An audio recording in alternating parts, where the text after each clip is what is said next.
শুক্রবার সকালে সিলেট আলিয়া মাদ্রাসা মাঠে নগর জামায়াতের কর্মী সম্মেলনে অংশ নিয়ে প্রধান অতিথির বক্তব্যে দলটির আমির ডাক্তার শফিকুর রহমান বলেন, বিগত ১৭ বছরে সন্ত্রাসী কর্মকাণ্ড চালিয়েছে আওয়ামী লীগ, যাদের হাত থেকে রেহাই পায়নি বিরোধী রাজনৈতিক দলসহ সাধারণ মানুষ।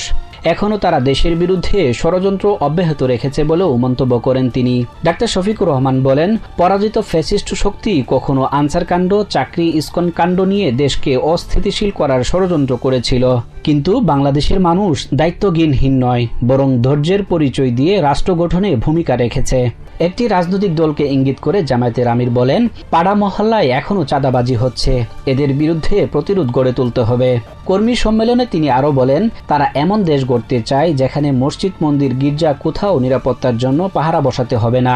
একজন নাগরিক তার ঘরে, বাইরে, কর্মস্থলে, সমাজে সবখানে নিরাপত্তা ও স্বাধীনতা ভোগ করবে। বৈষম্যহীন বাংলাদেশ গড়তে দলের প্রতিটি কর্মীকে প্রস্তুত হওয়ার আহ্বান জানিয়ে জামায়াতের আমির বলেন, জামায়াত ইসলামী নেতাকর্মীর পক্ষে এককভাবে ছাত্র জনতার স্বপ্নের দেশ গঠন করা সম্ভব নয়।